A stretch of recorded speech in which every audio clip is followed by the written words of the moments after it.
Okay, friends, I think we're going to get started here. So welcome, everybody. Welcome to Overcoming Student Burnout with Nina Nesdoly, also known as Workplace Clarity, and Nina Near and Far on Instagram. My name is Sam, and I work on the AC Hub events team here at the college. So folks, before I hand over the floor to Nina, I'm just going to go over a couple of housekeeping items. So we welcome you to use the chat tab to connect with the college community throughout this event today. The AC Hub hosts a variety of student events throughout the year. So for upcoming events, we will share a link to our events calendar in the chat now. So please feel free to check that out and register for all of our events. This event is being recorded and will be available to watch on the coming days on the AC Hub on-demand website. And again, a link to that will be shared in the chat. And we are also going to be doing a Q&A session towards the end of this event today. And so if you have any questions for Nina throughout her presentation, please just post them into the Q&A tab or the chat tab, and we'll address them towards the end of the event. And one more thing, this event is equipped with closed captioning if you need it. You just press the CC icon along the bottom of your Zoom toolbar. Okay, folks, so I now have the pleasure of introducing you to Nina. Nina Nesdoly, who is also known as Workplace Clarity and Nina Near and Far on Instagram. She has social media pages under both of those names. Nina is a workplace stress expert coach, researcher, and loves to help people with work-related stress. She advocates for work-life balance and believes it is possible to be a high achiever without burning out or letting stress take over. Nina is also a local travel and photography blogger. She is an expert on local adventures and unique places and created Nina Near and Far to encourage people to get out and explore. So Nina, thank you so much for being here. We are so lucky to have you, and I'll hand the floor over to you. Thank you so much, Sam. Hi, everyone. It's such a pleasure to be with you here today. And like Sam said, I've got some diverse interests that you can find me under on social media, both my travel and local things to do blog Nina Near and Far and Workplace Clarity. And although those two things might sound unrelated, it all comes down to my passion for helping people create work-life balance, get out, explore, and enjoy life without letting high stress or burnout take over. So I am currently pursuing my PhD doing work stress research. I study things like how people perceive stress at work, how to manage stress, and the physiological impacts of stress on the body. And I'm really excited to be here talking to you today about overcoming student burnout, which is something that is at a high this time of year when it's difficult to get outside and do things that we typically enjoy, shorter days, colder weather, and also into your second semester. Most likely. Some of you might even be in a longer stretch of semesters, depending on how you've got your school year structured. And so we're going to talk about how to identify, how to protect yourself from burnout, and also how to change the way that you think about stress. So we've got a few different sections that we'll be going through today. And as we go along, if you have any questions, feel free to put them into the chat. I'll be taking questions towards the end. We'll leave some time for question and answers when we are all done with the presentation. As well, as we go along, I have gone through the college website and grabbed some photos that relate to some of the different programs offered at Algonquin. So you can play a little bit of I Spy as we go through today. You might be able to spot a picture that represents the program that you're in. And if that happens, let me know, throw it into the chat. I absolutely love participation and hearing from you as we go along. So I'm hoping that you all spot something that sparks your interest, catches your attention, that reminds you of what you're currently doing, what you're studying, what you're involved in.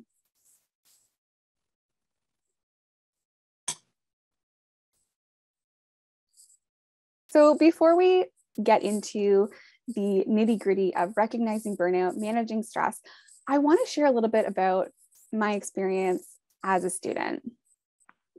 So my undergraduate degree in particular is where I really learned to manage stress and had to develop coping strategies and approaches that would help me manage stress and prevent burnout And I had a lot going on. Undergrad, college, whatever program you're in, university, college education has so many wonderful things about it, but it can also be a really overwhelming and stressful time. And it's also not the only thing in your life. You might be working, you might have things in your personal life going on, and all of these things can come together to impact you. For myself, I did my undergraduate degree at Carleton University, and it was intended to be a 4-year program, but it took me 5.5 years. And that was because there were a lot of big obstacles and delays that I encountered during that degree. I worked the entire time. I worked at least 20 hours per week or more. And that's probably similar to many of you, where you're not just a student, you are also working a job. At one point, my dad was diagnosed with leukemia. And so on top of being a student, I'm a daughter and a family member. And I had to spend a lot of time at the hospital with him. I also hit my head really hard at one point. I had a really severe concussion. And so I had to drop some courses and slow things down. And only once during my undergraduate degree did I successfully take a full course load due to the combination of working, personal experiences. I found that being slightly below that full 5-course load was more manageable for me. And so I share that just to illustrate that no matter where you're at, no matter how you're feeling right now, it's okay. It's okay. You're not behind.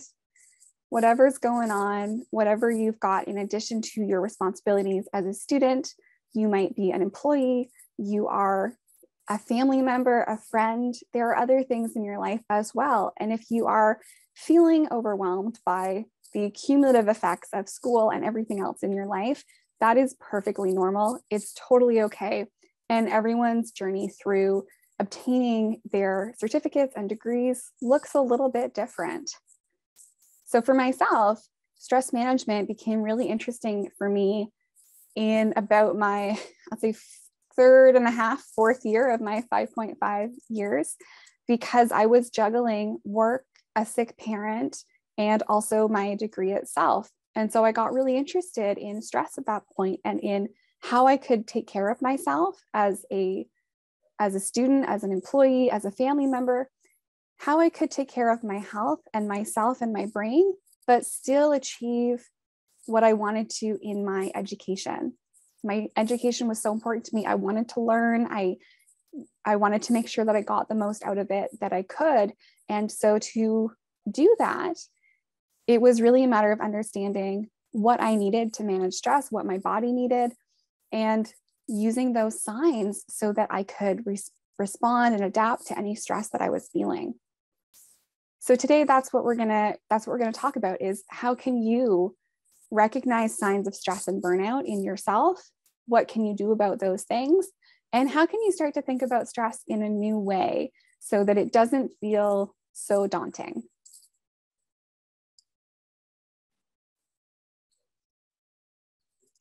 We've got our first little pack here of photos related to some of your programs. So if you see something you recognize, let me know.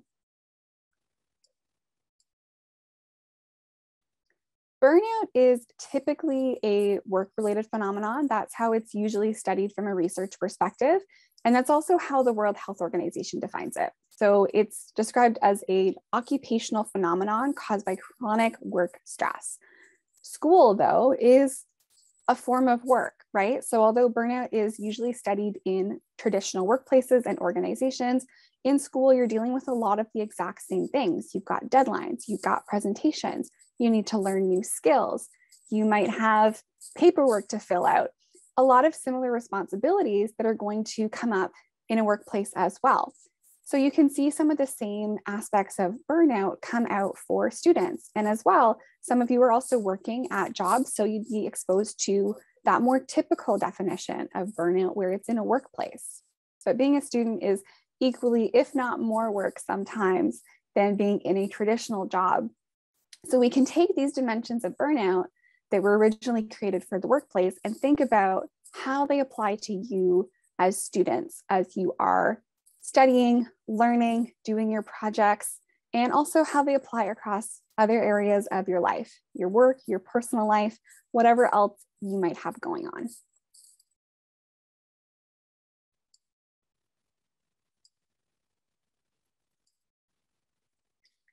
There are 3 dimensions of burnout, and they all look a little bit different from one another.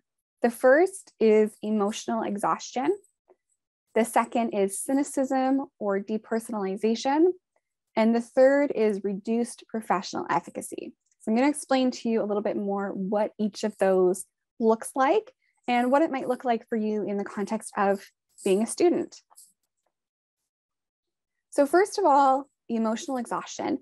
This is usually the first sign of burnout. So these 3 dimensions, there's no set order. You can experience 1, 2, all 3, and to varying degrees. You could be a little bit cynical, but very emotionally exhausted. You could have a lot of cynicism, a little bit of reduced efficacy. So there's a lot of variety there. But what typically shows up in the research on burnout is that emotional exhaustion is usually the first sign. And emotional exhaustion means that you are just feeling totally run down. You might feel really irritable. You'd be kind of frustrated easily. Someone tries to talk to you, you're like, no, I don't have the energy for that. Potentially kind of snapping a little bit. It's harder to rest and relax. So maybe once you really enjoyed going for a walk, reading your book, and now it's a little bit tougher to get yourself to do those things. And even when you do them, it feels like it doesn't help quite as much as it did before because you're really depleted. You might see changes in your sleep. It's hard to fall asleep or hard to stay asleep, even though you've been so tired that you feel like you should be able to hit the pillow right away and just be lights out immediately. And yet your sleep patterns are disrupted. You can also experience things like unexplained physical symptoms. So a mild headache, a little ache in your stomach that just won't go away. And that general feeling of being tired and feeling like if one more thing goes wrong, you're going to snap. Like you're just at the end of your rope when you really hit a high level of emotional exhaustion. So this is really often the first sign that you need to be changing it up with respect to how you're managing stress and how you're taking care of yourself. The second dimension is cynicism and depersonalization. This is really about withdrawing from others, withdrawing from your friends, your peers, your coworkers if you're at work, your professors, your instructors, the college at large, where you're now thinking, okay, I don't want anything to do with them. Whereas before you were excited. You were excited to hear from your friends. You wanted to study together. You wanted to do things. Now you're kind of withdrawing. You're depersonalizing. You're pushing back. And even feeling a little bit cynical. So if one of your instructors were to say, hey, it's really important to me that you get the help and support you need, you're thinking, sure. There's cynicism there. So you're not as likely to believe that someone is trying to help or that they really have your best interest in mind. The third dimension is reduced efficacy. Efficacy is about your own belief in your ability to do things. So when you experience reduced efficacy, it means that you're losing confidence in your ability to do your work. So you might have an exam coming up or some kind of evaluation, and you felt really confident in previous ones. And this time, even though you've put the same kind of effort into your preparation, even though you know the material, you've got all of this self-doubt creeping in. You're thinking, no, it can't possibly be enough. I'm not going to do as well this time.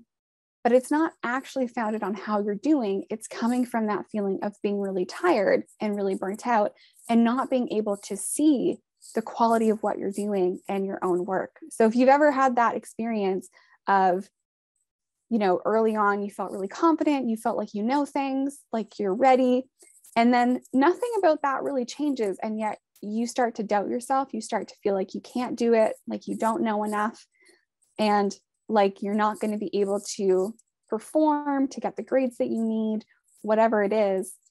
And it's kind of creeping in without any real explanation. That might be related to reduced efficacy. Now, as a student, it's hard to identify sometimes because there's also just so much happening when you're in school. Sometimes you submit a paper and you think you nailed it, and then you get a different piece of feedback, and it can be surprising. So it can be a little bit hard to tease apart what is just part of school learning and the student experience versus what is you feeling like you're losing your sense of efficacy. So the best thing to do is pay attention to how you've changed, and if there seems to be a kind of unexplained drop in how you're feeling. So it's one thing if you wrote a paper and then, or you did an assignment and you handed it in and it came back and you were really surprised by the grade that you got, and now you're not feeling so great. That kind of has a very clear explanation as to why you might be feeling that way. But if your confidence is going down and you're feeling really worn out and there's not really any explanation from your schoolwork, that can potentially be a sign that it's related to burnout and your need to take care of yourself and your own health.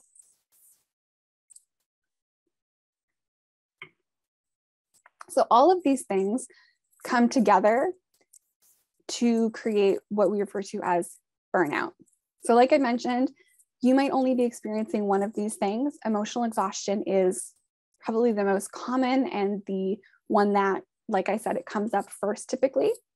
And then as well, cynicism and depersonalization, reduced professional efficacy are other things to watch for. So if you see yourself withdrawing from other people, or you see yourself starting to doubt yourself, doubt your ability, these are additional signs that you need to really start paying attention to your health and to how you're managing stress, as well as potentially accessing resources at your college or asking your instructors for support.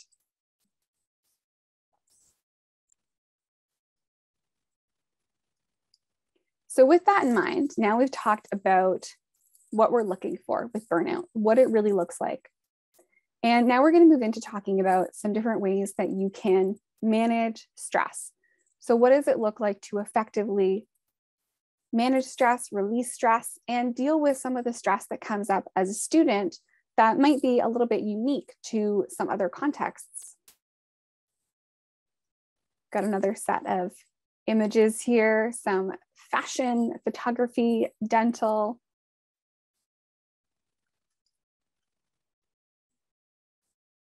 All right, so let's start with the basics.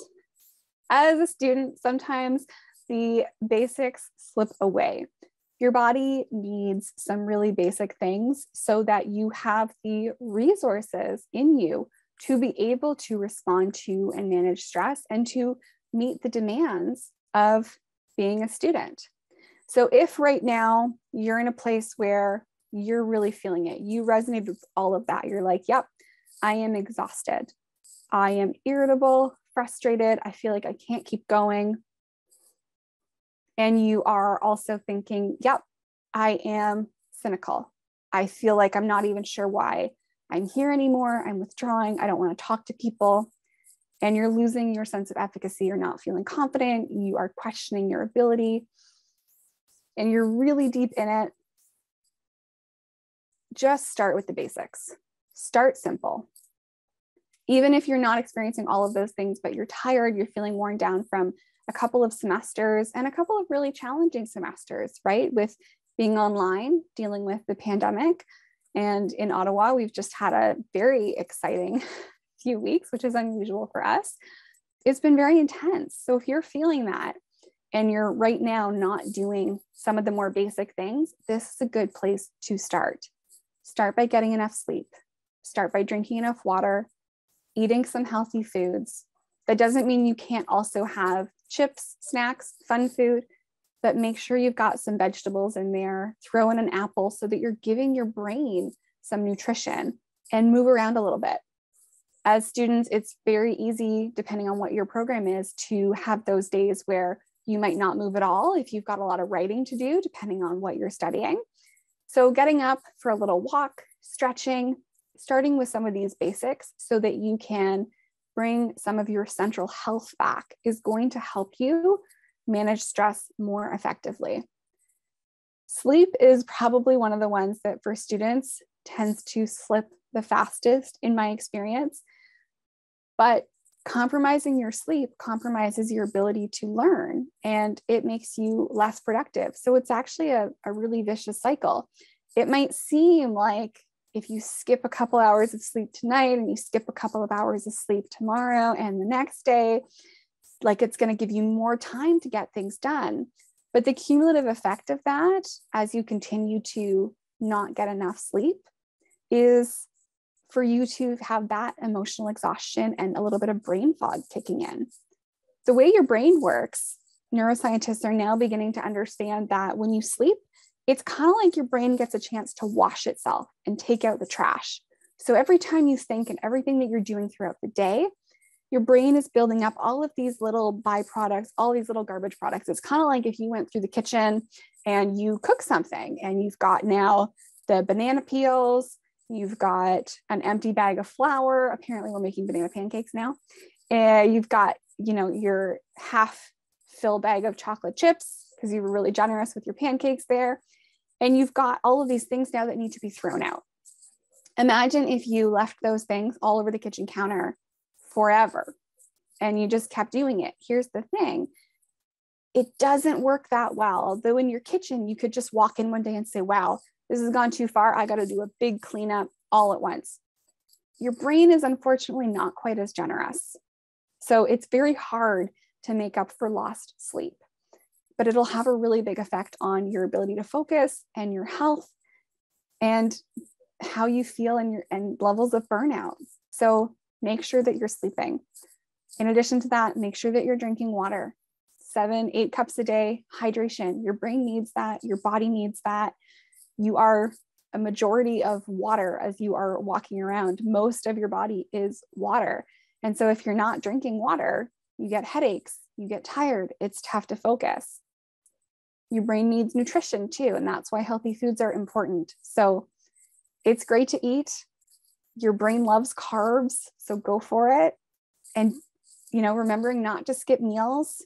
When I was a student, one of the things I struggled with was getting so immersed in my work when I finally hit the flow that I would forget to eat dinner. And fortunately, my family knew this. So even if they were out, they would text me and be like, Nina, you have to eat, because you do, right? You have to eat. You have to give your body fuel. And finally, movement. It's so essential to your health, to your brain, to move a little bit. It gets your blood pumping. That helps you focus. It improves your mood. And so these are the things to start with. So if you're looking at this today and you're like, yeah, I am so exhausted, just start with the basics. Make sure that you're bringing in some things to take care of yourself in some basic ways. And then you can start thinking about how you're going to manage stress at a larger scale. So let's talk about that next. Stress is a really interesting thing. And I like to break it down into two separate parts. Stressors, which are the things that cause us stress. So this is your homework, your assignments, your exams, things that are happening at work, stressors, which are external to your nervous system, but can also be in your own mind. You can bring a stressor right into your own mind by thinking about something over and over again and causing stress. Stress itself, stress lives in your body. So you've got your stressors, which are outside of you and are external to your nervous system, to your body, even if they're thoughts. And you've got stress, which is a physical response. When you feel stressed, your body is piling together resources and using those resources to respond to whatever that stressor is. So your heart rate might go up, your blood might be pumping a little bit more, and your body is very involved in this. And stress can kind of get trapped in your body a little bit. And that's why we refer to it as stress relief, because what you're actually trying to do with stress relief is to release some of the physical tension that can build up with stress. So if you are working all day on a project, for example, and that's all that you do that day, and you're constantly exposing yourself to more of the stressors associated with that project, that stress is accumulating in your body as you go along, and it's going to continue to build up. So you want to be incorporating some things that help to let stress out of your body. And fortunately, a lot of these same things that let stress out of your body are things that are really good for your brain and for your ability to study and focus. So before I get into these, I'd love to hear from you. You can throw it in the chat. What are some of the things that you like to do, some of the activities that help you relieve stress, that help you relax? Let's see if you've got some of the same ones that I'm going to talk about.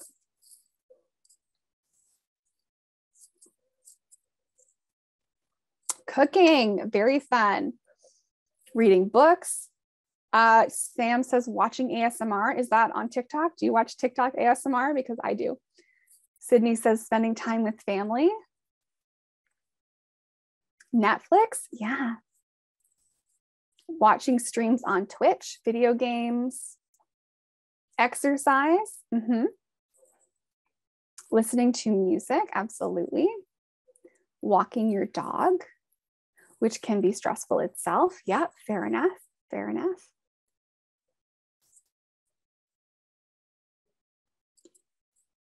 Great, so we've got a really good list of things. You all have a good idea of some of the things that help you relax, help you relieve stress. So I want to talk about some of the most effective ways to relieve stress according to stress research. And I'm also going to talk a little bit about, just based on what I'm seeing in the chat here, some of the ways that we relax versus relieving stress. So according to studies, the absolute best way to relieve stress, so if you're feeling tension, you're stressed about school, you're stressed about work, the best way to let it out is some kind of exercise. And that can be anything. You could go for a walk, you could do a heavy workout, but you could also do something like skating or dancing or something just for fun that gets you moving. Exercise, movement, it brings your heart rate up that little bit and it helps your body to clear out that tension that is building up. Exercise is also really, really good for your brain and for your focus as a student. Exercise boosts your mood, it boosts your memory. When I was in my undergraduate degree, I got into the habit of going to the gym 4 or 5 times a week, even during exam periods. And people would be really skeptical of that. And they'd be like, oh, like, how are you in the gym when you need to study more? You know, exam periods coming up, like I've got to study 16 hours a day. But that's not really how your brain works, because when you put in those 16-hour study days without any exercise, without any breaks, without doing these things that help to relieve stress, you are running on empty, right? The gas tank is empty. So I call it spinning in the mud. You're driving, but the tires are stuck in the mud and you're spinning. You're working, but not as effectively as you might be if you made sure to incorporate a couple of things that help to relieve stress and help you take care of yourself. I know for myself that if I skip working out consistently, I'm going to be slower and less focused and less productive anyways. So I'm better off taking 2 hours of my day to work out and only 14, 12, 8, whatever it is to study, because I'm going to be more alert, more focused, and I'm going to have been able to release some of the stress that I'm feeling. Another really simple and effective way to relieve stress, and this is a great one for while you're studying or while you're actually in an exam or some kind of evaluation, is breathing. Very mindful and intentional breathing. My favorite is box breathing. So we're going to try it, okay? So I want you're going to breathe in, you're going to inhale and count to 4. 1, 2, 3, 4, inhaling. Now hold your breath for 1, 2, 3, 4, release. 1, 2, 3, 4, and hold again. 1, 2, 3, 4. Feel that? So you're breathing in the shape of a box. You're breathing in for 4, hold. Breathing out for 4, hold. This kind of breathing really helps to calm your nervous system. When you are really stressed, when your nervous system is very excited, what happens? Your heart rate goes up, your blood's pumping, and your breathing speeds up. So by going through a really slow and mindful breath like that, it's signaling to your body that you're calm, that you're calming down. So it's going to calm down the other parts of your nervous system too. So you can do that during an exam. If you're like, your brain's flying everywhere, take 1 minute to do a box breath. Chill out a little bit. If you're studying, you need a couple minutes to yourself before you get back into it, do a couple of those, or some other kind of breathing. There's also 6, 7, 8 breathing. There's all kinds of different ones. That's just my favorite. And you can use that anywhere to help to calm down your nervous system, release some of that stress. Some fun ones here: laughing or crying. Really big expressions of emotion help to relieve stress from your body. So if you have a creator that you love on TikTok, for example, that makes really funny content, and you think you can get a really good laugh out of that, you might want to watch something that gives you that full belly laugh. And that's going to help to relieve stress. In the same way, crying actually helps to relieve stress. I did my undergraduate degree in neuroscience, so we were very into Grey's Anatomy in my cohort. We watched a lot of Grey's Anatomy, and sometimes it was good to just watch patients flatline on this television show and cry it out. It feels good to let emotion out of your body, and emotions that get trapped in your body, stress and emotions, that's a lot of where emotional exhaustion comes from. It's because there's stress and emotions inside your body that aren't being processed and released. Your social interactions with your friends, your family are also really valuable for relieving stress. Having a conversation about how you're feeling, what you're experiencing, that's a great way to help to release stress, as well as physical contact. A nice big squeeze hug, a bear hug, or a big cuddle with your pet if you've got one. These things can really help to relieve stress. On top of this, when you have really positive social interactions, when you have a good conversation with someone, when someone gives you a nice hug, that increases something in your body called oxytocin. Oxytocin, scientists call it the cuddle hormone because it's so strongly associated with physical touch. But oxytocin also helps to combat the effects of stress. So stress can be really hard on your body in some ways, and oxytocin helps to protect you from that. Creativity is another great one. Some of you are in programs where you get to be creative a lot, which is really cool. And for others of you, creativity might be a little bit of a hobby or a passion. Drawing it out, painting it out, doing some kind of creative practice you can really get immersed in. This is a great way to relieve stress, and it can also be a way that you express yourself. You might want to doodle or write about your day or about how you're feeling. I like to journal in the mornings before I start my day. So I find out if I've got any kind of distractions going on in my brain, I'll start my day by journaling. And then I can identify, oh, okay, this is bothering me a little bit. But now that I've gotten it out through some creative writing here, I can deal with it a little bit better. And finally, time in nature. We used to be a lot better at this than we are now, but these days we've got scientists publishing studies about how healthy time in nature is. And it absolutely is. Leave the tech behind for a minute, get out in nature. It calms you down. And I don't mean, downtown Ottawa where there's like 3 trees in between the buildings here. A park somewhere along the canal where you might be able to spot a bird or a squirrel or something like that and really feel immersed in it. If you have I think you have some really nice parks near your college campus as well, like Jack Pine Trail, Britannia Beach, some of these things that aren't too far away. So if you can get into somewhere where you can really get that sense that you've left the city behind, that's a great way to relieve stress, and also to not be taking in all of those additional stressors that come from things like our technology. So I noticed that in the chat, a lot of you mentioned things like Netflix, watching streams on Twitch, video games. So you're going to notice those kind of things aren't really on this list. And it doesn't mean that you cannot do those things. It's just that those things are typically a lot more about relaxing than they are about relieving stress. So if you watch something really, really funny and it makes you laugh, that might help with stress relief. But when you are watching streams and shows and things like that, often you're in a state where you're just kind of hanging out. There's not a whole lot going on in your body or in how engaged you are in your mind. You also want to be conscious of what you're taking in. So are you watching a Netflix show about true crime?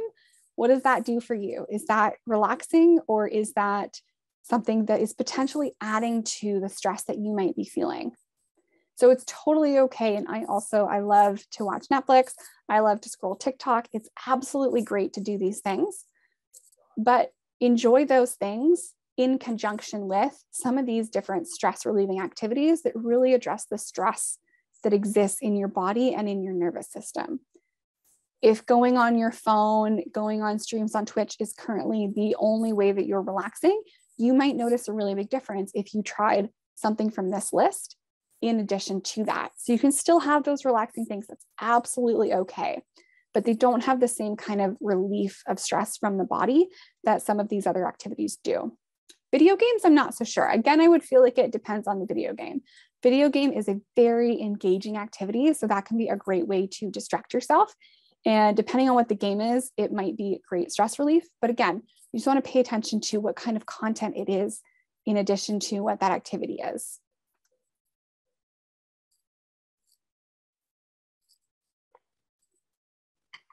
Okay, so we have all these great skills, all of these great ideas for how we can relieve stress, but actually doing them can be tricky sometimes, especially as a student and especially when things get really busy. There's something called the recovery paradox, and I like to talk about this with the Penrose staircase.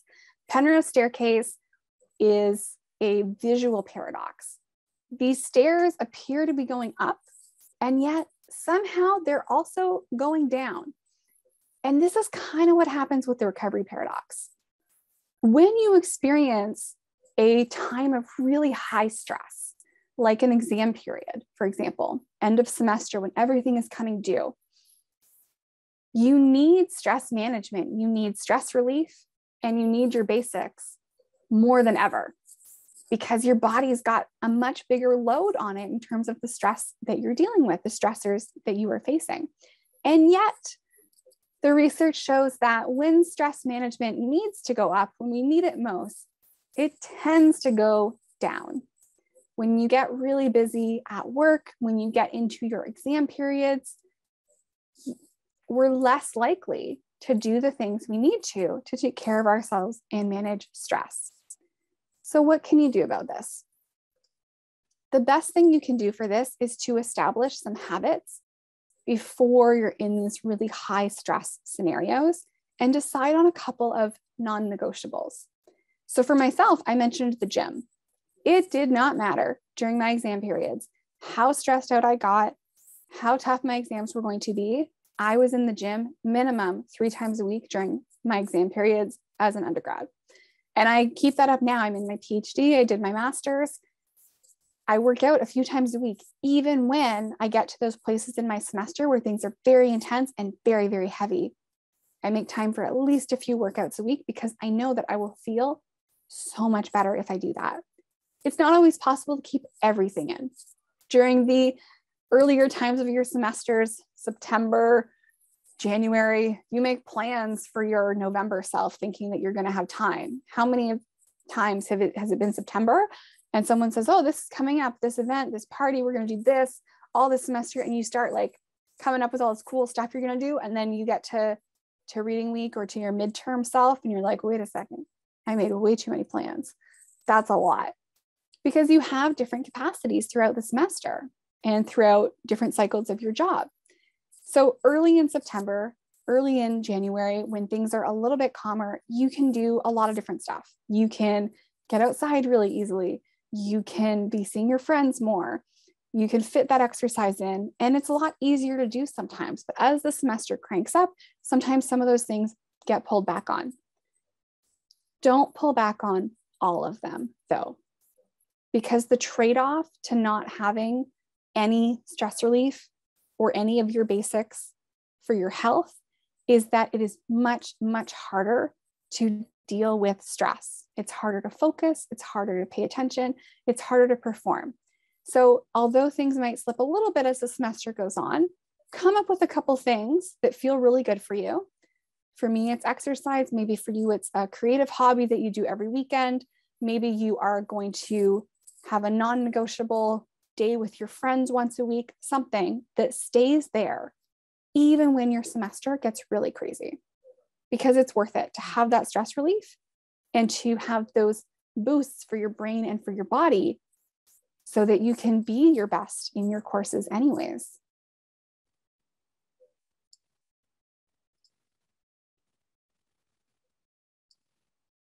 So you're students, and so there's also some strategies that you can be using, because burnout is not only about what you do. You can make a lot of good choices for yourself, for your health, for how you're managing stress, but the environment and the workload that you have is also going to make a difference. So use the resources that you have available to you. And remember that sometimes you might have to back off a little bit, and that's okay. Your instructors, they are here to help. Ask for help. Go to office hours, go to the study groups that get hosted by other students, go to different workshops that are going to help. Don't wait until it's too close to the exam and something has become this really, really high stress because you don't know it. If you're not sure about something, go and ask for help. It's also okay to ask for help on stuff that you think you are sure about. Studying with friends or going to talk to your instructor and saying, hey, I'm finding this really interesting. This is how I think this works, during their office hours or something like that, can help you identify sometimes if maybe you're not getting something, and you can ask for help sooner rather than later.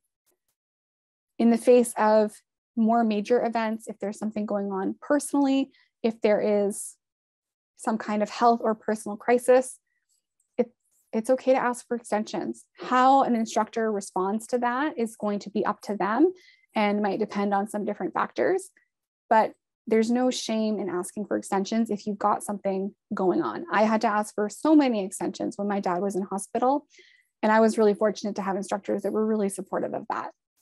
Asking for an extension, asking for help if you've got something big happening, doesn't mean you're not good enough. It doesn't mean you're not a good enough student. With school, with college, with all these different things that you're doing, I also think it's really important to go for good, not perfect. One of my instructors, one of my professors during my second year of undergrad told us that 92% is still an A+. So once you get over these thresholds, even if you got everything perfect on an assignment, that's not actually that different than doing really, really well, right? And if you are expending a lot of energy trying to figure out how to make something absolutely perfect, that can lead you to spending a lot of time on something without really getting anywhere. It's better to ask for help or decide that something is good enough to move on than to spend an additional 8, 10, 12 hours worrying about whether or not it's completely perfect. And when we try to make things perfect, that's often coming from our own made up standards where we've decided in our minds that something should be perfect, but we don't necessarily actually have a rubric or a curriculum that matches with that.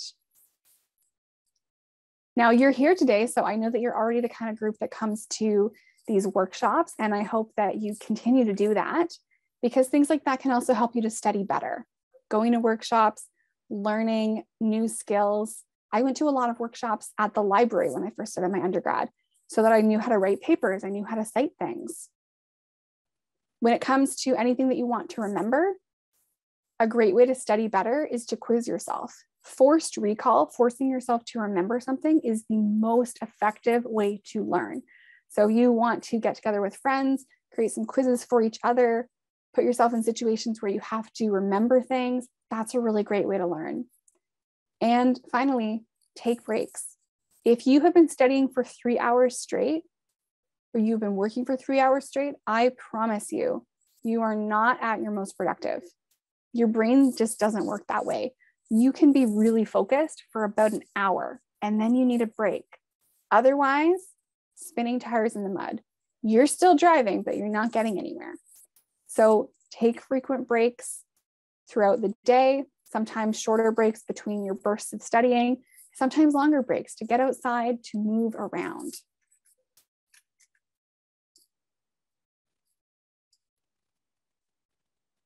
Okay, so for the last little bit, before we go on to some questions, I want to talk about changing your mindset towards stress. We've talked about burnout today, and you know firsthand that when you're under a lot of stress consistently, it can feel really overwhelming and it can really wear you down. But I want you to remember that stress is not a bad thing. And in fact, there's a lot of really healthy things about stress. In the research, we talk about this according to your stress mindset. So if you have a mindset that stress is debilitating, then you think that stress is always bad. It's something to be avoided at all costs. It's always getting in your way. You don't want to feel stress. It's terrible. But if you have a stress is enhancing mindset, then you understand that some stress can be beneficial to you. A little bit of stress can help to motivate you and keep you engaged. And that stress can also act as a sign. Today, we've talked about signs of burnout, emotional exhaustion, cynicism, depersonalization. These are all signs. These are your body's way of showing you that something needs to change. So your body doesn't just wait until everything explodes. Your body gives you indications. Your mind gives you indications about how you're feeling, and you can listen to those things. And when you take the mindset that stress is enhancing to you, that it can be useful to you, that it can help you be more productive, it can help you be a better student, that changes the way that you approach your work and your schooling. When you see stress as enhancing, you're going to feel a little bit less intimidated when you feel stress in your body. So now you can go back to your work and to your studying, and you feel yourself getting really stressed while you're working on some kind of assignment. And rather than going, oh, I just have to stop being stressed, you've got some tools you can try. Maybe you do a box breath, right? You say, okay, that stress is telling me that I need a little break, that I need to release some stress from my body so that I can focus. I'm going to take 10 minutes and go for a walk. I'm going to take 2 minutes and do a couple of box breaths. I'm going to call a friend. And those things are going to help relieve stress and help you recharge so that you can focus and do your best work. When you have the mindset that stress is enhancing, it means recognizing things like how stress can facilitate your learning and growth. So for example, you've got deadlines, you've got projects, you've got grades, you've got things to do in your courses. If you had absolutely none of that pressure whatsoever, you might find it a little bit more difficult to learn, focus, pay attention. A little bit of stress can help you learn, it can help you grow. Realizing that you don't know something, for example, signals to you that you need to learn it to be successful. Stress can help you be productive. It can help you perform. When you have a little bit of good stress, your heart rate might go up a little bit, but not in an overwhelming way, and helps you pay attention, helps you focus. Stress also keeps you healthy because, like we talked about, it gives you signs. It tells you what you need. It helps you tune into the moments when you need to relieve stress, when you need to take care of yourself, when you need to ask for help, when you need to admit that something is good enough to move on. So I like to think of it as stress is good. Living under stress is not. Stress comes over. Stress comes to visit you. Stress comes for coffee. And if you tune in and you listen to that stress, you're going to find out what stress needs, and then it's going to leave through your stress relief. What you don't want is stress hanging out at your house, a guest that has overstayed its welcome, drinking all of your coffee, eating all of your snacks, not cleaning up after itself, and ricocheting around like a bad house guest. It's okay for stress to come over. It's coming over to share information with you about what you need. You just don't want it to stay too long. All right.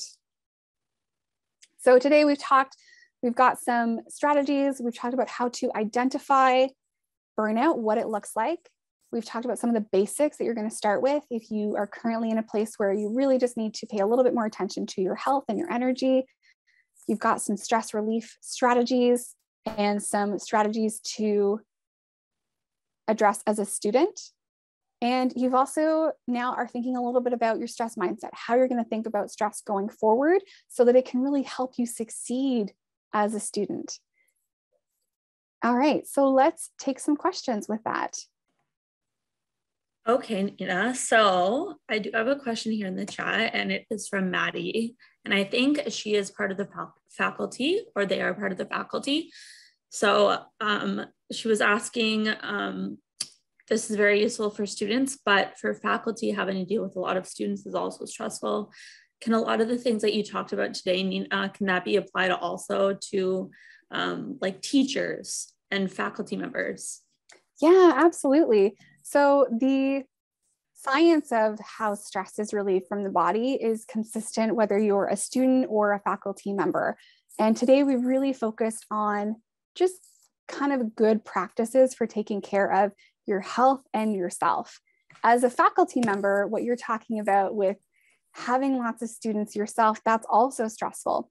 Now you're talking a little bit more about the work side of things. So I don't know, Sam, if we want to talk later about coordinating a session for faculty or something like that to talk more about the work side, but absolutely the strategies that we talked about today apply to everyone. They're based on the science of stress and your nervous system. So if you use some of those stress relief strategies, they're going to help. Awesome. Thanks, Nina. So I've got a questions, and folks, if you have a question, just put it into the chat or into the Q&A. I do see that we have one that came in. Can you back with the fact that students are stressed?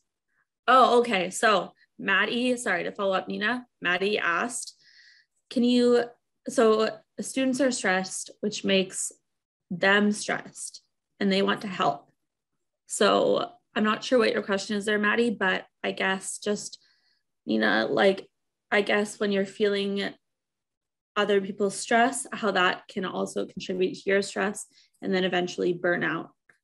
Yeah, absolutely. So what you're talking about a little bit is going into the territory of something called compassion fatigue. So you are expressing a lot of compassion, a lot of empathy for others and for their stress and their suffering. And this comes up a lot in typically in like helping professions, nursing, doctors, social workers is the highest occurrence, but we also see it a lot in teachers because you are so involved in the lives of your students and you want them to do well.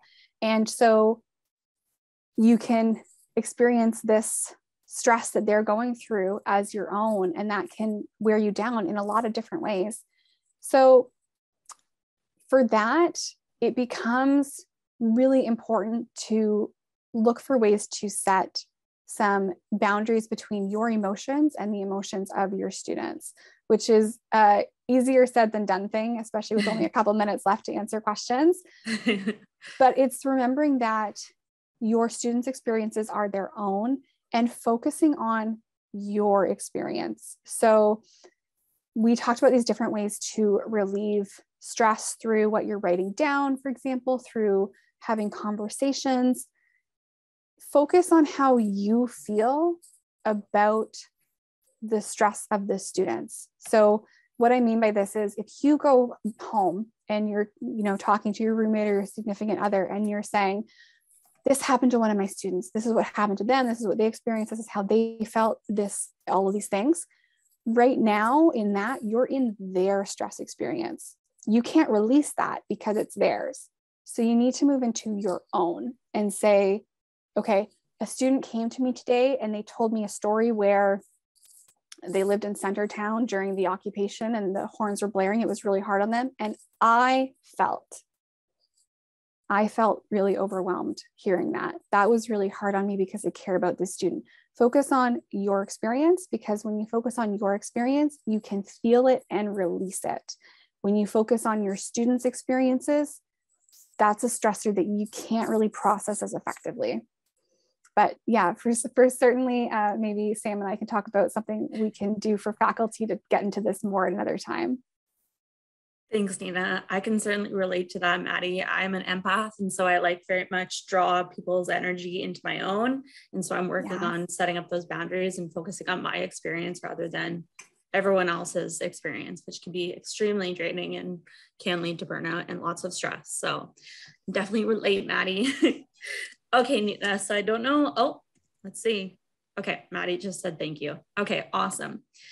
So I have a couple questions for you, Nina. So my first question is, you spoke about some of like the mental and emotional symptoms of burnout. Can you talk about like some physical symptoms? Like what would you be feeling physically if you were experiencing burnout? So the physical symptoms are largely about feeling tired, and you might notice it in things like your sleep patterns. So even though you're really tired, it's really hard to fall asleep. You are experiencing potentially tension that can lead to these kind of unexplained physical symptoms. So because there's tension, because there's stress in your body, you might see a headache that even though you drank enough water and you tried to get enough sleep last night, this little headache just won't go away. Or you might have a little bit of like a sensation in your stomach, like, you know, you ate your normal lunch, but something's just not sitting right. Or really tense in your jaw, in your shoulders. When you're tensing up, you can start to experience some pain there. The physical symptoms of burnout can also have really long-term implications. So if you are, and this goes for both your habits and for what you're feeling in your body. So if you're not sleeping enough, for example, that has long-term implications for your health. If you're not moving enough, long-term implications for health. Living with burnout in the very long term, and for most of the students here, you're too young, like you haven't been under this kind of stress necessarily for long enough for this to be an issue, but just to think about in your future and as you go into workplaces, living with burnout for a long time can also put you at risk for things like heart conditions later on. And again, it's all of that tension that's being stored in there. So any of the physical symptoms are really associated with that emotional exhaustion part of burnout. Okay, great. Thanks, Nina. Okay, so I have one more question. So since we are in the winter months, there's this thing called SAD, seasonal affective disorder, that a lot of people experience. Would you say that burnout is more generally experienced at a certain time of year? Or is it just like based solely upon your experiences, or do things like the weather and the time of year contribute? So burnout itself is connected to some kind of work experience. So it's connected to school, it's connected to your work, but absolutely other things can overlap and contribute. So if you are having a tougher time getting outside, if you're struggling with seasonal affective disorder, for example, then you might find yourself less likely to do the things that help you recover from and prevent burnout. So although burnout is really closely linked to your work, to your schoolwork, so it's actually probably in that way most likely to peak depending on the busyness and stress of your courses and your workload.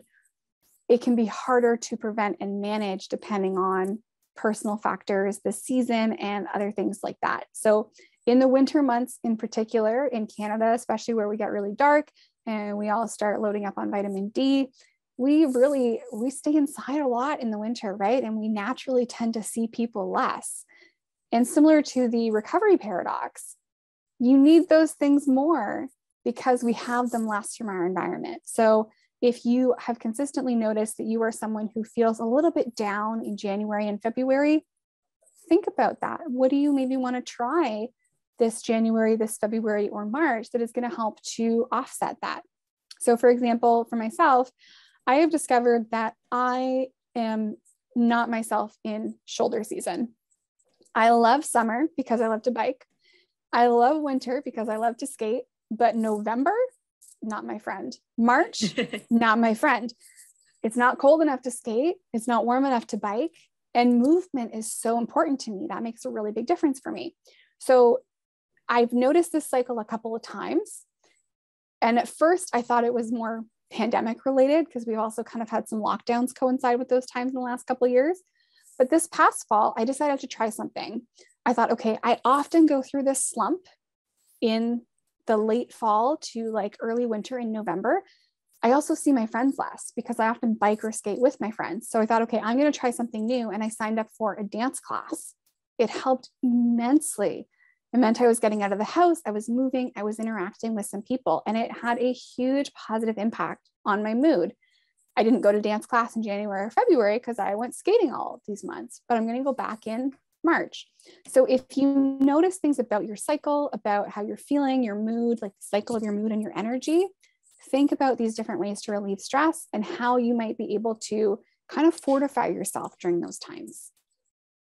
That's so awesome, Nina. I love that you went to dance class. I love to dance. So. Yeah, I learned bachata. Ooh, oh my gosh, how Latin cool. dance. Yeah. I love that. Did you take a partner with you, or was it? It was, you didn't need a partner. So we did their rotation. Yeah. That's so fun. I love that.